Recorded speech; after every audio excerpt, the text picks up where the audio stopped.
The Igbo landing.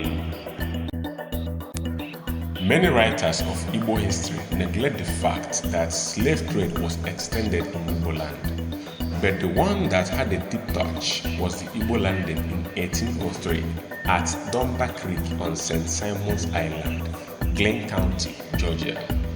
It was the setting of a mass suicide by captive Igbo people who had taken control of the slave ship and refused to submit to slavery in the United States. It is appalling that the Igbo landing is not known to the Igbos living in Nigeria, but it is taught in other countries in Africa and diaspora.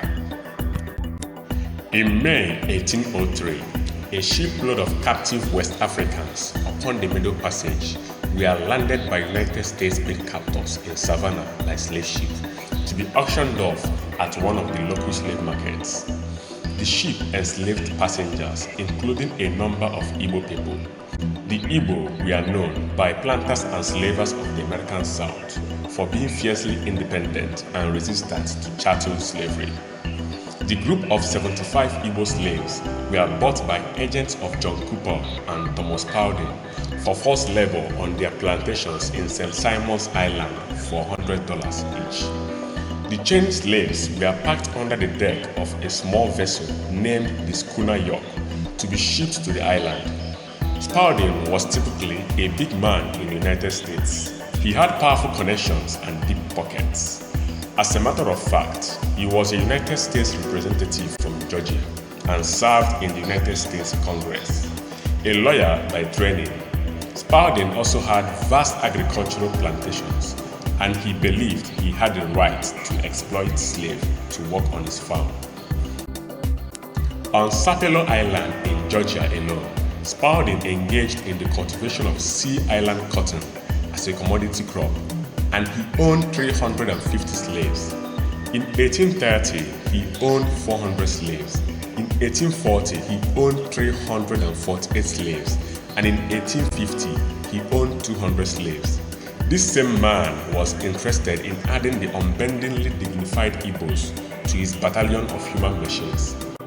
The journey from West Africa to the eastern coast of the United States was not only terrifyingly long, it was also done under very wicked and hazardous circumstances.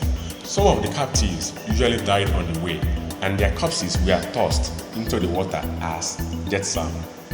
During the voyage, the Igbo slaves rose up in rebellion, taking control of the ship and drowning their captors in the process, causing grounding of the schooner York in Dunbar Creek at the site now locally known as Igbo Landing. At this point, things got murky. After hitting the ground, the gallant Africans went ashore and under the direction of Oba, a high Igbo chief and warrior back home, walked in unison straight towards the creek.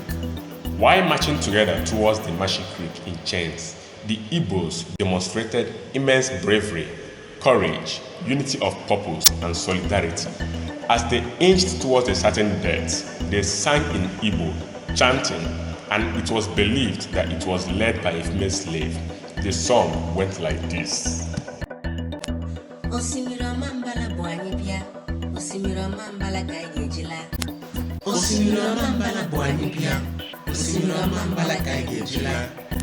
United in their chains, men, women, and children, they dropped and sunk fearlessly into the salty water of Dunbar Creek, one after the other, and drowned. As they turned to the cold embrace of the waters, their furious captors and sailors waiting on the shore pointed their guns at them, commanding them to freeze in their steps. But the Igbo had crossed the Rubicon, and not even the threats from the guns of the oppressors could stop them. Truly, the water took them to the shores of the foreign land, and the same water took them home to the hereafter.